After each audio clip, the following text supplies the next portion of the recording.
नमस्कार। प्रारंभ पर आप सभी का स्वागत है। मैं अवनीश। आज हमारे साथ दो विद्वान पैनल हैं। पुष्कर अवस्थी जी, प्रारब्ध के इस मंच के नियमित अतिथि, और उसी के साथ अनिल सिंह सर। प्रारब्ध के इस मंच पर आप लगातार इन्हें सुन रहे हैं, स्नेह दे रहे हैं और इनकी बातों को आगे बढ़ा रहे हैं। सर, आप दोनों का बहुत बहुत स्वागत है। नमस्कार। दर्शकों, एक बात कही जा रही है और लगातार कही जा रही है 2014 से, जब से इस देश में राष्ट्रीय स्तर पर सत्ता परिवर्तन हुआ है। तो जिस तरीके से एक नाम लिया जा रहा है कि ये नरेंद्र मोदी की भाजपा, अमित शाह की भाजपा। ठीक है, किसी व्यक्ति के साथ जुड़ना, लेकिन भारतीय जनता पार्टी एक ऐसी पार्टी है जो विचारधारा से चलती आई पार्टी है। आज 10 साल हो रहे हैं नरेंद्र मोदी और भारतीय जनता पार्टी पूर्ण बहुमत की सरकार चला रही है। 2024 के इलेक्शन के सामने खड़ी है, जहां तीसरा टर्म उन्हें मिलने जा रहा है। ये लगभग एक आम राय कायम हो चुकी है, राजनीतिक रूप से उनके विपक्ष भी मानते हैं। लेकिन अचानक 2014 में भारतीय जनता पार्टी की यात्रा नहीं हुई। ताना मारने वाले भारतीय जनता पार्टी को ये ताना भी मारते हैं कि दो सांसदों वाली पार्टी। बिल्कुल ठीक है, लेकिन यह भी इस देश ने देखा है कि 5 साल गठबंधन की ही सही, लेकिन भारतीय जनता पार्टी को सत्ता का स्वाद अगर किसी ने चखाया है तो वो स्वर्गीय अटल बिहारी वाजपेयी। लेकिन उसी के साथ अटल बिहारी वाजपेयी जी की ही वो सरकार थी जो एक वोट से गिर गई थी। यह भी अटल बिहारी जी के साथ जुड़ा हुआ है। अब आते हैं सरकार के कामकाज और अपने एजेंडे पर। तो अटल बिहारी वाजपेयी की वो सरकार थी जिसने भारतीय जनता पार्टी के जो अपने कोर एजेंडे के काम थे उसको कॉमन मिनिमम प्रोग्राम के तहत हटा दिया था, यानी 370। कभी एक ऐसा भी समय था अटल जी की सरकार में जब इनके चुनावी घोषणा पत्र में शामिल नहीं था, यूसीसी शामिल नहीं था, राम मंदिर शामिल नहीं था।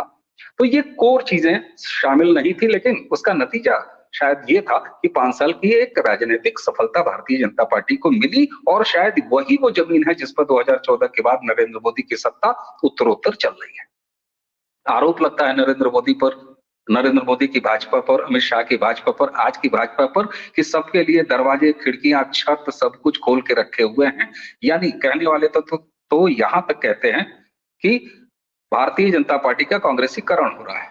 लेकिन जिस भाजपा ने एक मत से सरकार गिरते हुए देखा हो, जिस भाजपा ने अपने कोर एजेंडे, राम मंदिर जो बन चुका है, 370 जो हट चुकी है, यूसीसी जो होने जा रहा है, उसको अलग रखा हो, आखिर अटल जी से मोदी तक भारतीय जनता पार्टी की इस यात्रा को कैसे देखते हैं, आज इस पर विचार करेंगे। और हमारे दो पैनलिस्टों की खासियत यह है कि आप दोनों उस वरिष्ठ पैनलों में से हैं जिन्होंने उस दौर को देखा है, अटल बिहारी जी के दौर को देखा है, बड़े नजदीक से देखा है। कहने को मैंने भी देखा है, लेकिन हमारी आयु, जरा अनुभव उस समय कम रहा।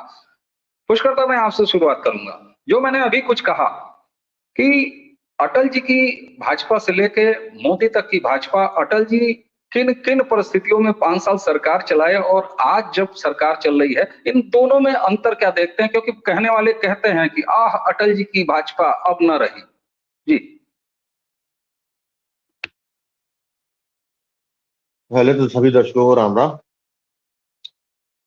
देखिए, ऐसा कहने के लिए तो बहुत कुछ कहा जा सकता है, लेकिन सवाल इस बात का ये है कि जब नरेंद्र मोदी जी के आप पीछे मुड़ के देखते हैं तो आप जो है अटल बिहारी वाजपेयी को शीर्ष पे पाते हुए देखते हैं, क्योंकि भारतीय जनता पार्टी ने जो अभी तक 2 प्रधानमंत्री भारत को दिए हैं उनमें सबसे प्रथम जो है अटल बिहारी वाजपेयी जी। वाजपेयी जी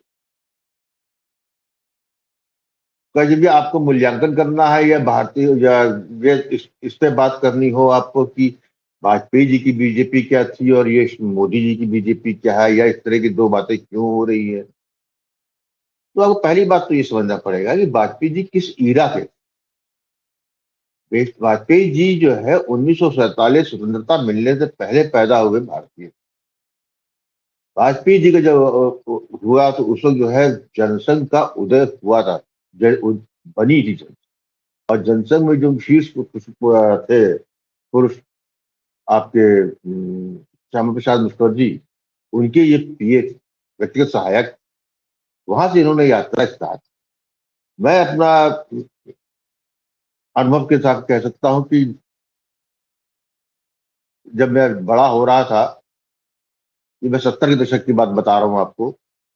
मेरे पिताजी संगी थे, बहुत क्लोज थे, तो उनसे मुझे पता रहता था, जनसंघ के बारे में आइडिया था कि जो भारतीय जनता पार्टी के पूर्व का जो उसका आवरण था वो, या पूर्व का जो नाम था वो जनसंघ था, और दीपक जो है उसका जो है जलता हुआ दीपक, उसका चुनाव चिन्ह होता था। उस वक्त जो है वाजपेयी जी का नाम सबसे पहले जो है 73-74 में जो है हम लोगों ने सुनना चालू किया। दीनदयाल उपाध्याय जी की जब हत्या हो गई मुगल सराय में, तब तक जो है हमको वाजपेयी जी का नहीं पता था। जब दीनदयाल उपाध्याय जी की मृत्यु हो, हत्या हो गई, उसके बाद जब आए तो वाजपेयी जी एकमात्र चेहरा थे जनसंघ। बाद में जब जब 75 में जो है आपातकाल लगा, इंदिरा गांधी ने लगाई, और 77 में जो है जो चुनाव हुए, और उसमें सभी विपक्षियों ने तय किया कि सब अपने अपने दल को जो है एक ही इसमें जो है बैनर के तहत ले आएंगे। तो उस वक्त जो है शुरू में बड़ा विरोध था इस बात का कि जनसंघ अपना जो है दल को विलय कराए और जनता पार्टी बन जाए। लेकिन जो है अंतोगत्ता जो है ये हुआ कि यदि आपको तानाशाही से लड़ना है तो आपको ये सेक्रीफाइस करना पड़े। तब हमको पहली बार पता लगा था कि एलके आडवाणी भी कोई चीज, मतलब वाजपेयी जी जो है एकमात्र जो है पूरे भारत में चेहरा थे, जनसंघ थे। अडवाणी जी जब बने तो अडवाणी जी जो है उस पीरियड में इंफॉर्मेशन एंड ब्रॉडकास्टिंग मिनिस्टर बने थे, और वाजपेयी जी बने थे विदेश मंत्री। तो दूसरा चेहरा अडवाणी जी तब आए। तो इससे आप समझ सकते हैं कि वाजपेयी जी क्या थे। जो राष्ट्रवादी या हिंदूवादी विचारधारा के जो समर्थक थे, जो उसको वोट करते थे, भले वो जीतती थी नहीं जीतती थी, लेकिन वोट करने वाला थे ही।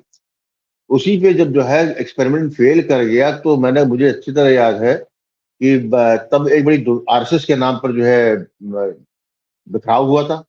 तब जो है ये बड़े कातर स्वर में वाजपेयी जी ने कहा था कि हमने तो अपना दीपक बुझा दिया, हमारा क्या होगा।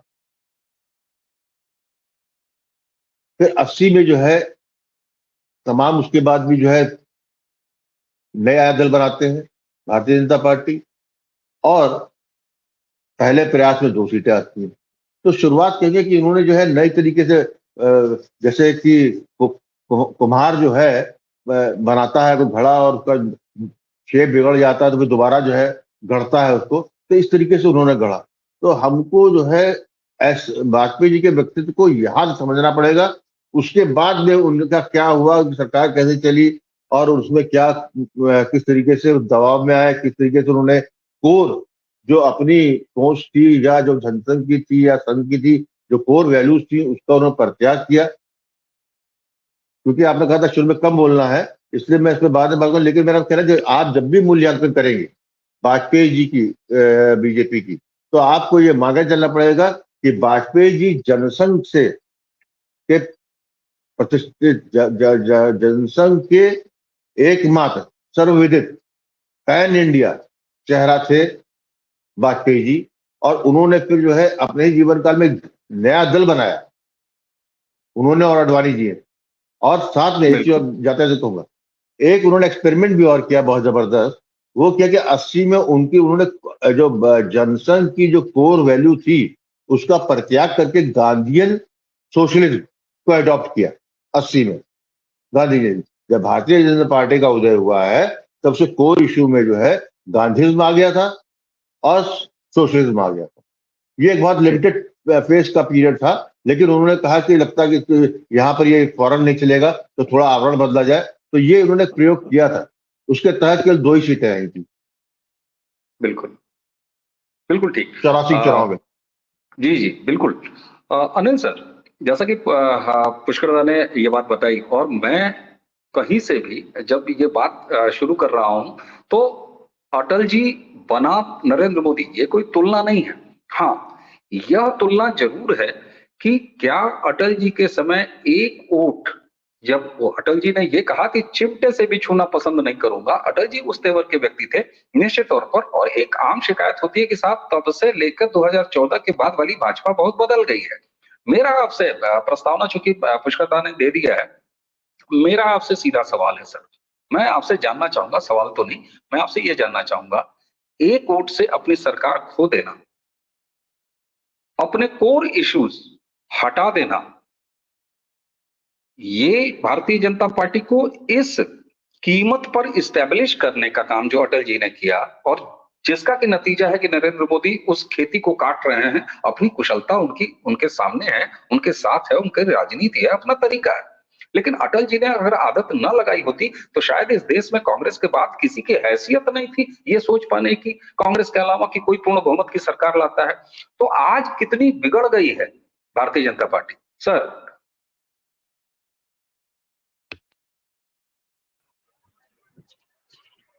सबसे पहले तो अवनीश जी ने जो मेरे ऊपर विद्वान होने का आरोप लगाया है, मैं उसका बलपूर्वक खंडन करता हूँ। विद्या से मेरा कोई खास लेना देना नहीं है। मैं समझता हूँ कि इन तीनों आदमियों में सबसे कम पढ़ा लिखा मैं ही हूँ। और जो सवाल आपने पूछा है वो पुष्कर दादा ने जो कुछ कहा उसी को आगे बढ़ाते हुए उसका जवाब दिया जा सकता है बड़े प्रेम से। पुष्कर दादा ने इतिहास की बात की, मैं थोड़ा, उन्होंने 1973 से शुरू किया, मैं थोड़ा और पीछे जाता हूँ।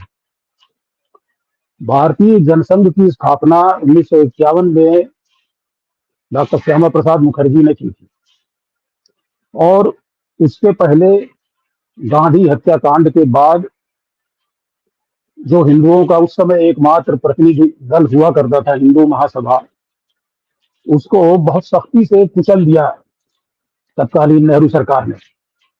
आप अभी सावरकर फिल्म देख करके लौटे हैं 2 दिन पहले। आप याद कीजिए कि सावरकर को गिरफ्तार करने जब पुलिस पहुंची गांधी हत्याकांड के बाद, तो उन्होंने ऐसा कुछ कहा कि अच्छा, इसलिए गांधी को मरने दिया गया। तो उस समय जो है हिंदू महासभा समाप्त हो गया था, हिंदुओं का कोई भी प्रतिनिधि दल नहीं था। तो इस बैकग्राउंड में उन्होंने भारतीय जनसंघ की स्थापना की। अब पुष्कर दादा ने 1973 में वाजपेयी का नाम सुना पहली बार। मैंने उससे थोड़ा सा 4 साल पहले सुन लिया था। हो सकता है उम्र में मैं उनसे कम हो सकता है हूँ ही। उस समय एक बहुत बड़े नेता हुआ करते थे भारतीय जनसंघ के, बलराज मधोक। बलराज मधोक ने एक बहुत ही बेहतरीन किताब लिखी है, जिसको कि एक मतलब हमारे लिए एक परमानेंट गाइडलाइन की तरह से उसको होना चाहिए था, लेकिन बहुत कम लोगों ने उसको पढ़ा है। किताब का नाम है इंडियनाइजेशन। खोज करके पढ़िए उसको। उसमें उन्होंने ये कहा कि भारतीय नागरिकों का, आजादी के बाद भारतीय नागरिकों का और खास तौर से मुसलमानों का भारतीयकरण करना होगा। उनकी सोच को जो है वो भारत के अवधारणा के अनुरूप ढालना होगा। इस समय इंदिरा गांधी प्रधानमंत्री थी, उन्होंने बड़ी आलोचना की उसकी, इंडियंस का इंडियनाइजेशन करना चाहते हैं। तो खैर, बलराज मधोक ने 1969 में अटल बिहारी वाजपेयी पर यह आरोप लगाया कि वाजपेयी इंदिरा गांधी से मिल गए हैं, और इंदिरा गांधी से मिल करके अपने लिए तो तमाम सुख सुविधाएं उन्होंने जुटा ली हैं, और बाकी पार्टी के काम पर वो ध्यान नहीं दे रहे हैं। मैंने पहली बार जो है वाजपेयी का नाम उस समय सुना। और कुछ ऐसा सौभाग्य या दुर्भाग्य जो कहिए, कुछ ऐसी किताबें इसके पहले ही मैंने पढ़ ली थी कि मैं अपने आप को बलराज मधोक गुट का जनसंघी समझता था। 1969 में हमारी उम्र थी मात्र 10 साल, लेकिन बलराज मधोक का मैं जो है कट्टर समर्थक था।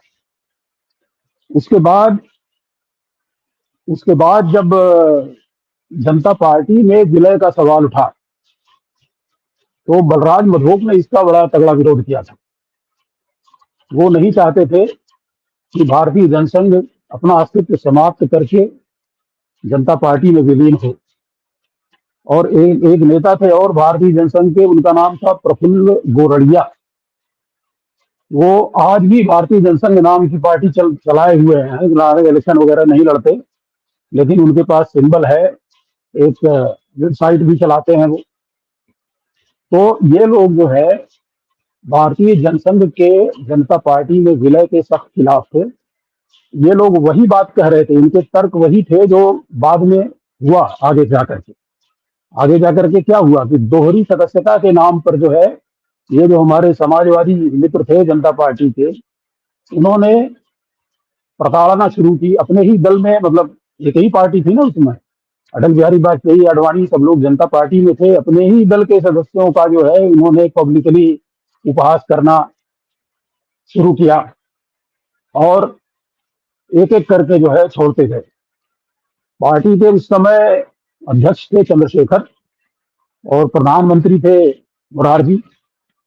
तो चंद्रशेखर जो है, फिर कभी अलग से उनके बारे में बात कर लेंगे, वो भी एक बहुत ही एग्मेटिक एक पर्सनालिटी थे। तो उन्होंने अध्यक्ष पद का जो है वो ठीक ठाक निर्वहन किया। वो देख रहे थे कि कौन सही है कौन गलत है।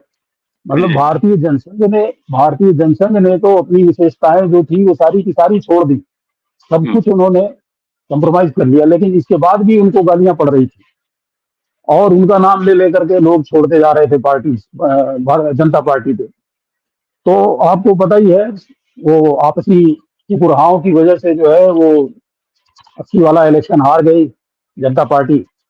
और आखिर में मजबूर होकर के जो जनसंघ वाला फैक्शन था उनको भी अलग होना पड़ा। वो क्या करते वहां रह करके, वो लगभग अकेले ही बचे थे चंद्रशेखर के साथ।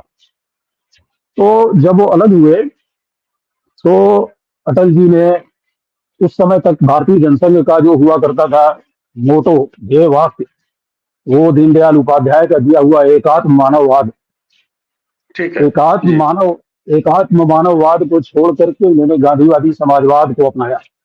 हम्म, किसी को नहीं पता कि गांधीवादी समाजवाद का क्या मतलब है। गांधी ने कभी समाजवाद की बात नहीं की, लेकिन ये उनका अपना आइडिया था कि एक पलड़े पे गांधी को रखेंगे, दूसरे पर समाजवाद को रखेंगे।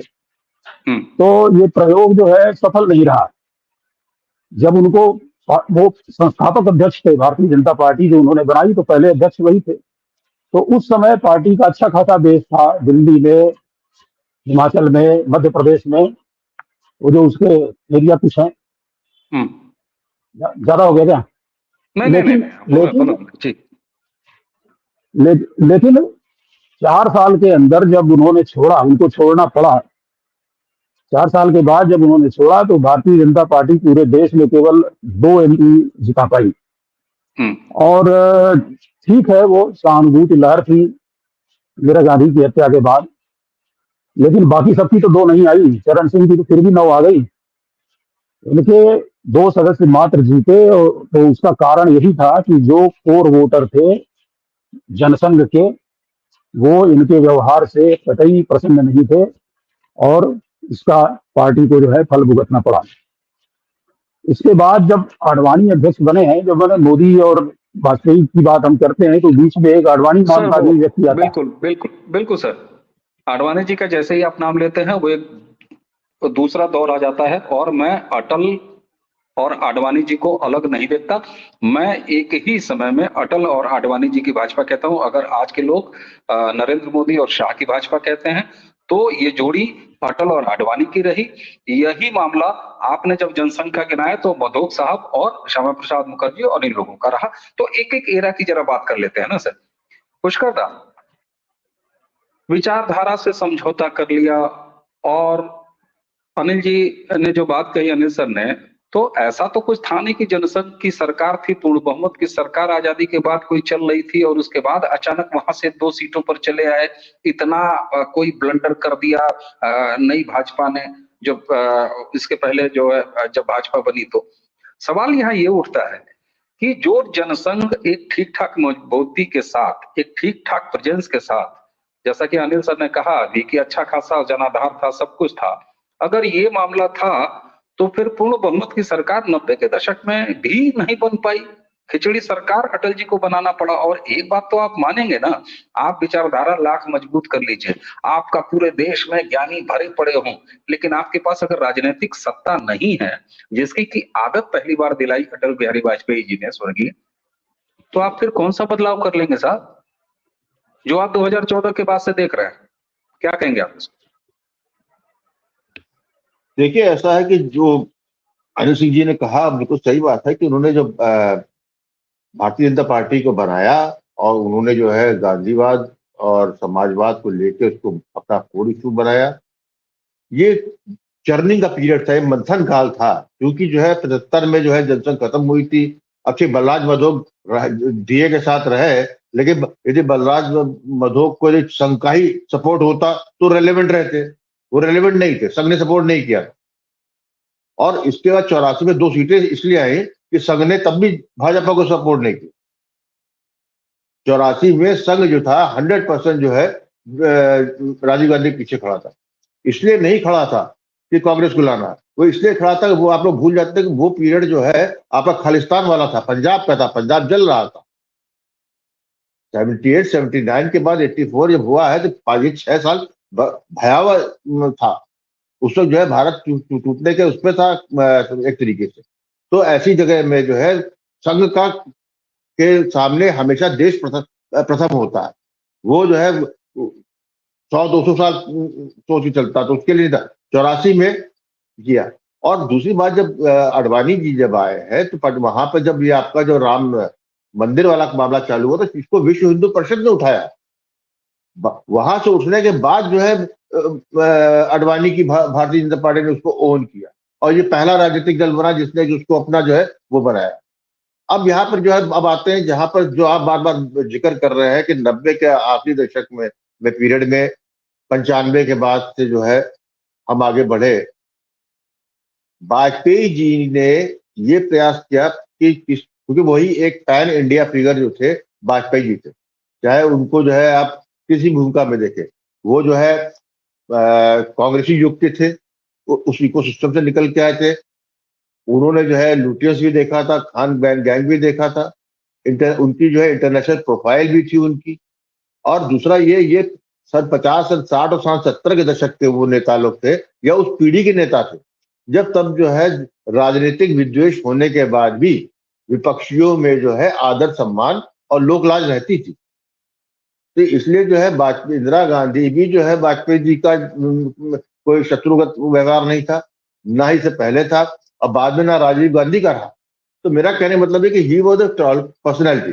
अब आते हैं हम अपनी कोर विचारधारा पे आते हैं, कहाँ से हुआ भाई सवाल इस बात का कि आपका कोई, जो मैं कहता हूं आप कुछ भी विचारधारा आपके कैसी भी हो, यदि उसके पास राजदंड नहीं है तो आपकी विचारधारा जो है एक काल के बाद समाप्त हो जाएगी। ये था सबसे पहला वाला एक्सपेरिमेंट जब 13 दिन की सरकार बनाने के प्रयास किया उन्होंने। नहीं हुआ, 13 दिन में जो है नहीं कर पाए प्रूफ, लेकिन इट वॉज उनको मालूम था कि उनके पास मेजोरिटी नहीं है, लेकिन सबसे बड़े दल थे तो उन्होंने कहा प्रयास किया जाए, उसमें उनको सहयोग नहीं मिला। उसके बाद 13 महीने की बनी सरकार उनकी। तो ये कह सकते हैं कि भारतीय जनता पार्टी के नेताओं को शासन क्या है या विपक्ष के उस तरफ बैठने की आदत लगाना, नंबर 1। फिर उसकी डेलिकेसीज क्या है। फिर वाजपेयी जी के 1.5 दशक बाद दिल्ली में पहुंचे हैं हमारे मोदी जी, लेकिन जो वो काल था 7 साल का, 13 दिन 13 महीने और बाद में 4.5 साल का, उसमें जो है उन दलों के साथ जिनकी विचारधारा भारतीय जनता पार्टी की विचारधारा के जो मूल तत्व है उससे मेल नहीं खाती, वो उन्होंने सरेंडर भी किया। वो जो है बीजेपी का मैनिफेस्टो ना होकर वो एनडीए का मैनिफेस्टो बना, लेकिन उन्होंने आदत लगाई। अब उस आदत का परिणाम ये था कि जब इंडिया शाइनिंग के में हारे वाजपेयी जी, तो उसके बाद जो है वो अपनी एक इनिंग खेल चुके थे। वो भारतीय जनता पार्टी को सत्ता कि भारतीय जनता पार्टी केंद्र में सत्ता में रह सकती है, नंबर 1। नंबर 2, केंद्र में गठबंधन की का सफल प्रयोग केवल भारतीय जनता पार्टी के नेतृत्व में हुआ। इससे पहले 2-3 बार प्रयास हुए, जितनी बार हुए भारत में, वो सब जो है 2 साल 2.5 साल 2.5 साल में टूट गए। चाहे आपका जब मोरारजी बने हो, चाहे चरण सिंह प्रधानमंत्री 28 दिन के लिए बने हो, चाहे बाद में आके जो है वीपी सिंह बने हो, चंद्रशेखर जी 39 दिन के हो, फिर चाहे आपके गौड़ा हो, गुजराल हो, ठीक है। तो ये हुआ कि गैर कांग्रेसी दल केंद्र की सरकार गठबंधन के साथ चला सकती, ये बड़ा मिथ था जो तोड़ा था। पहले ये कांग्रेस कैसे चला लगी थी, नरसिम्हा राव के पास भी 272 सीटें नहीं थी, उनके कम थी, लेकिन उसके नरसिम्हा साहब पूरा जो है माइनॉरिटी गवर्नमेंट थी, और बीजेपी ने जो है सब, उसके बाद नंबर 2 दल बीजेपी के था, बीजेपी ने उनको जो है पूरा लिवरेज दिया कि सरकार चलाए, फिर उन्होंने जुगाड़ कर लिया अपना।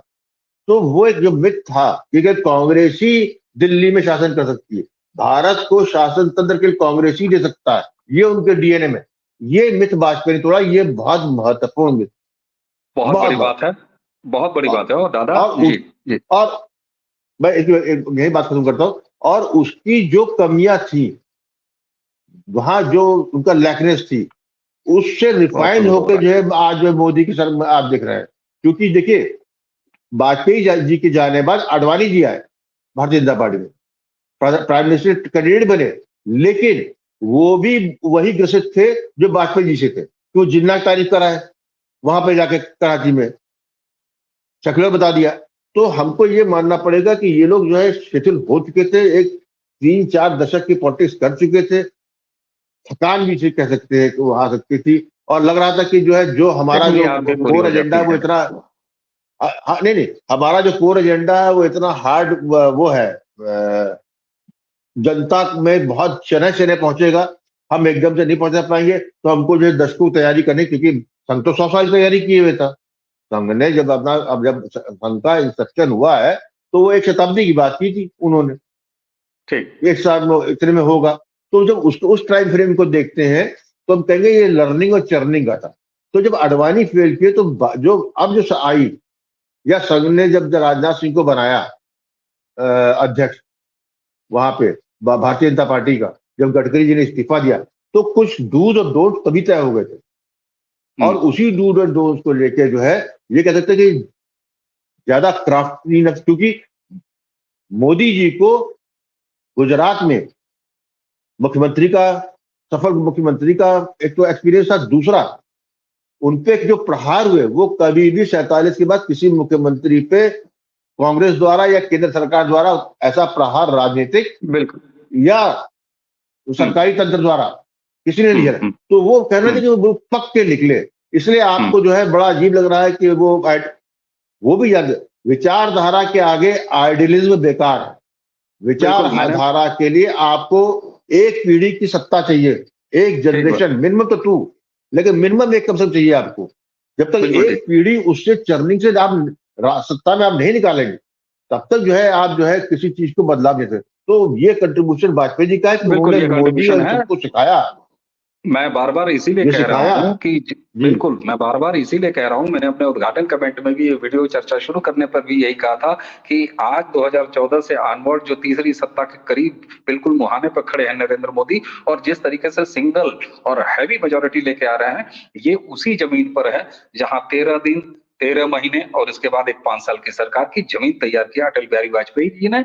हाँ, उस समय की परिस्थितियां ऐसी थी कि कोर एजेंडे, राम मंदिर को भी बाहर रखना पड़ा तो रखा, 370 को भी बाहर रखना पड़ा तो रखा, यूसीसी को भी बाहर रखना पड़ा तो रखा।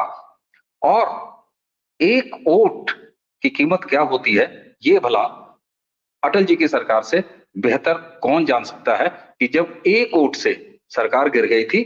और बात वही है कि जब तक आपके पास राजनीतिक सत्ता नहीं होगी तो लोकतंत्र के जिस मॉडल को हमने अपनाया हुआ है वहां आपकी विचारधारा चाहे कितनी भी मजबूत क्यों ना हो, लेकिन आपके पास संख्या बल, हेड काउंट्स, वो मैटर करता है।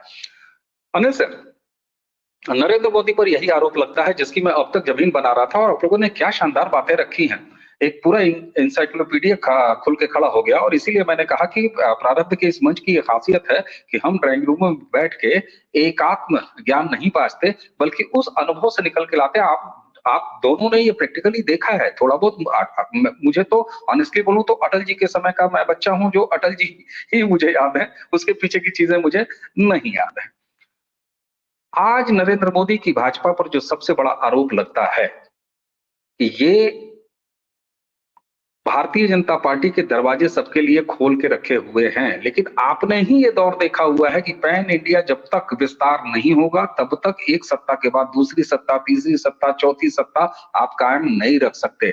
आपको दक्षिण से लेके उत्तर तक, पूर्व से लेके पश्चिम तक भारतीय जनता पार्टी का विस्तार करना होगा अगर आप राजनीतिक सत्ता इस तरीके से लगातार निरंतर चाहते हैं, और राजनीतिक सत्ता के बदौलत ही आपकी वैचारिक स्थापना हो सकती है।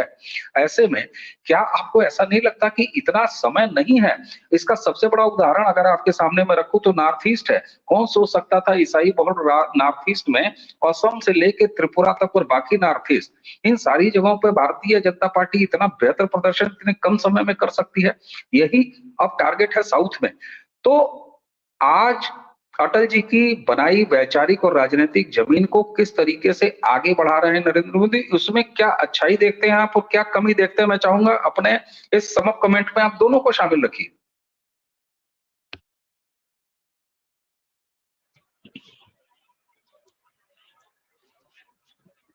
सीताराम गोयल जी ने कुछ किताबें लिखी हैं अपने टाइम पे, जिसमें अटल बिहारी वाजपेयी जी का वर्णन उन्होंने किया है, उनके चरित्र का।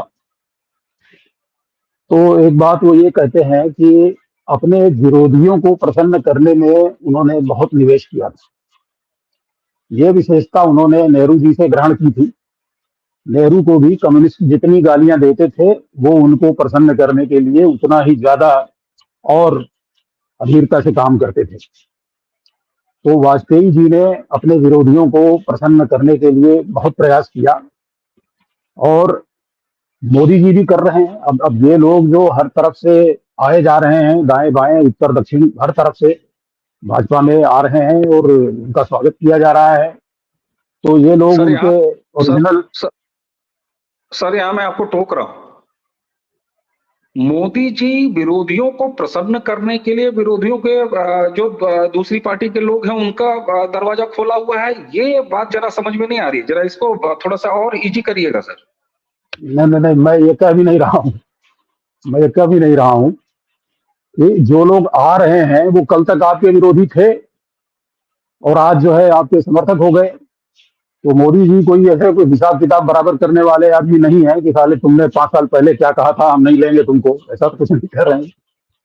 तो विरोधियों का स्वागत मोदी जी ने भी किया और अटल जी ने भी किया, लेकिन दिक्कत केवल ये थी कि अटल जी को जो है, अटल जी ने अपना और एजेंडा छोड़ दिया। एक लेखक हुआ करते थे, राज्यसभा के भी सदस्य भाजपा की तरफ से भेजे गए राज्यसभा में, राजनाथ सिंह सूर्य। उनका एक लेख मुझे भुलाए नहीं भूलता, हो गए करीब 30-35 साल हो गए पढ़े हुए। उस लेख का शीर्षक ही था कि विशिष्टता के बिना भाजपा का कोई भविष्य नहीं है। अगर अपनी विशिष्टता आप छोड़ देंगे तो फिर तो इन्हीं के जैसे हो जाएंगे, जनता दल ABCD जितने सारे बने उसी तरह से। ठीक है। तो अटल जी ने जो है उनको प्रसन्न करने के लिए, उनको अपने साथ मिलाने के लिए ऐसे कहिए, उन्होंने अपनी जो विशिष्टता थी उसका परित्याग कर दिया, जबकि मोदी जी ने ऐसा नहीं किया। ठीक है, बिल्कुल ठीक है। तो ये आप मानते हैं कि आज की भारतीय जनता पार्टी चाहे किसी का भी स्वागत कर रही हो खिड़की दरवाजे खोल के, लेकिन लिस्ट अपनी रखती है, काम अपने रखती है। 370 रखना है तो करके रख दिया, राम मंदिर बनाना था तो बना के रख दिया, UCC पे काम करेंगे तो करेंगे। एक लाइन में कहूं तो हम अपने एजेंडे से नहीं हटेंगे। हमारा झंडा उठाओ, चाहे तुम जो कुछ भी हो, आओ हमारा काम करो, तुम्हारा स्वागत है। पुष्कर दा, अंतिम कमेंट, और मैं चाहूंगा बहुत छोटा सा कमेंट, इसके बाद हम इस वीडियो चर्चा को समाप्त करेंगे जी। देखिए, ऐसा है कि जो अंत में ये कहूंगा, वाजपेयी जी की जो बीजेपी थी, ये वो थी जो 20वीं शताब्दी के शुरू में या स्वतंत्रता से पहले या 60 और 70 दशक में ग्रामीणांचल में था, अछूत। कोई राजनीतिक दल भारतीय जनता पार्टी को छूती नहीं, ठीक, क्योंकि उसका कोर विचारधारा थी। वाजपेयी जी ने उस पे समावेशी बनाया। राजनीतिक सामाजिक वातावरण में भारतीय जनता पार्टी की पहले एक्सेप्टेबिलिटी बनाई है ना, उन्होंने एक्सेप्टेबल उस चक्कर को छोड़ा, और जिस पीरियड में किया उन्होंने, उस पीरियड में उनको सत्ता में जाने की उनकी दरकार थी। उनको वहीं पे आप जब मोदी जी पे आते हैं तो 2014 में ही भारतीय जनता पार्टी अकेले अपने में 272 से ऊपर थी। ऑलरेडी थी, बिल्कुल ठीक बात। 282 थी। उसके बाद भी उनकी कोई मजबूरी नहीं थी कि गठबंधन सरकार चलाए, और आज 10 इसीलिए साल मैं- बाद भी गठबंधन की ही बात कर रहे हैं। बिल्कुल और ठीक दूसरी है। बात, जहां तक वो लेकर आ रहे हैं, पहले जो है भारतीय जनता पार्टी में दूसरे दल से लोग आते नहीं थे, गठबंधन में आते थे। ठीक। यहाँ भारतीय जनता पार्टी में आ रहे हैं, तो मेन मतलब यह है कि आपको परसेप्शन बहुत जरूरी है। जैसे कि 2024 के चुनाव से पहले 2019 तक ये मानना था कि भारतीय जनता पार्टी दक्षिण की पार्टी नहीं है, परसेप्शन यही है ना, वहां भी जा रही है, नॉर्थ इंडिया की पूर्वोत्तर वो में है। जा रही है। हाँ, परसेप्शन छोड़िए, बस परसेप्शन तो बहुत सारा बदल गया, बिल्कुल सही बात है। दो भाई के दो, तो मेरा मतलब दोनों अलग अलग काल में थे, दोनों में अपनी श्रेष्ठताएं हैं। इसलिए, लेकिन मैं एक चीज महत्वपूर्ण जानता हूं मोदी जी का, जब वाजपेयी जी की मृत्यु हुई तो जो सम्मान मैंने कभी किसी को होते हुए नहीं सर देखा, मैंने पहले वो मैंने बिल्कुल माधे बिल्कुल, वो पूरे देश ने देखा, तो वो इसके पूरे देश मतलब, ने देखा। हाँ, तो बिल्कुल, मैं वो कह रहा हूं पूरे जो देश ने मोदी देखा। जी और उसके यहाँ कहीं भी, हम्म हाँ, यहाँ मोदी यहाँ जी कहीं भी सर, उनके महत्व, एक प्लीज आधे सेकंड के लिए, मोदी जी ने यहाँ पर जो है उनका जो कंट्रीब्यूशन था, आज मोदी जहां पहुंचे हैं, उसको उन्होंने जो है सम्मान दिया, श्रद्धांजलि दी। ये को बिल्कुल सही बात है। और इसीलिए हमारी इस चर्चा में हमारा कोई उद्देश्य नहीं है कि हम मोदी वर्सेस अटल बिहारी वाजपेयी कहें। हाँ, एक दूसरे के संपूरक। और इसीलिए मैं कह रहा हूं, अटल बिहारी वाजपेयी जी की मुझे वो बात राम मंदिर के सिलसिले में याद आती है कि जमीन तो समतल करनी पड़ेगी, और विचारधारा और राजनीति के कॉम्बिनेशन की जमीन अटल बिहारी वाजपेयी जी ने 5 साल की पूर्ण सत्ता चलाकर गठबंधन की ही सही, 35, 40, 38 दलों की ही सही, भारतीय जनता पार्टी और नरेंद्र मोदी, उनको नहीं पता था, या हो सकता है विजनरी आदमी थे, उनको पता होगा कि नरेंद्र मोदी आएंगे, कभी आएंगे 2012, 14, 18, जो भी हो, लेकिन यह एक दूसरे के संपूरक थे। लगभग यही बात अनिल सिंह सर ने भी कही कि यहाँ पर स्थिति बदलाव ये है कि भारतीय जनता पार्टी की राजनीतिक शक्ति, अटल बिहारी वाजपेयी जी ने जो विरासत छोड़ी, उसके नतीजा ये हुआ कि एक समय तो वो था जब कोर इश्यूज बाहर रखने पड़े थे, समझौता करना पड़ा था, और दूसरा नरेंद्र मोदी के सामने वो हैसियत है राजनीतिक भारतीय जनता पार्टी की कि जब कोर इश्यूज को सामने रखने के बावजूद भी सारे लोग आ रहे हैं, वह भी तब जब इनको नंबर्स की जरूरत नहीं है। अल्पमत की सरकार नहीं चला रहे नरेंद्र मोदी 2014 से, मजबूत सरकार चला रहे हैं। और इसीलिए शायद जो बहुत घनघोर समर्थक है, उनको लगता है कि हमारा घर भरा हुआ है, फिर काहे को बाहर वाले को लाके भर रहे हैं। लेकिन पैन इंडिया अगर आपको बनना है, विचारधारा के साथ राजनीतिक शक्ति प्राप्त करनी है, तो ये आपको करते चलना पड़ेगा, तब तक जब तक कि झंडा हमारा, काम की लिस्ट हमारी। पुष्कर, अनिल सर, आप दोनों को बहुत बहुत धन्यवाद। मैं जानता हूं आप लोगों के विराट अनुभव के साथ 35-40 मिनट की चर्चा बहुत छोटी है, लेकिन मैं ये कह सकता हूं कि यह विचारधारा के आधार पर चर्चा की पहली सीरीज है, जिसको हम निरंतर आप दोनों अनुभवी जनों के साथ जारी रखेंगे। मुझे पता है कि बहुत सारे दर्शक भी मुझे डांट लगाएंगे, इतनी अच्छी चर्चा चल रही थी, आप बीच में रोकने पर क्यों उतारू हो गए। लेकिन दर्शकों, इसका अगला भाग बहुत जल्दी लेके आप दोनों के साथ हम फिर हाजिर होंगे। पुष्कर, अनिल सर, आप दोनों को बहुत बहुत धन्यवाद। दर्शकों, इसी के साथ हम तीनों को आज्ञा दीजिए। नमस्कार, प्रणाम, जय जय सिया राम राम।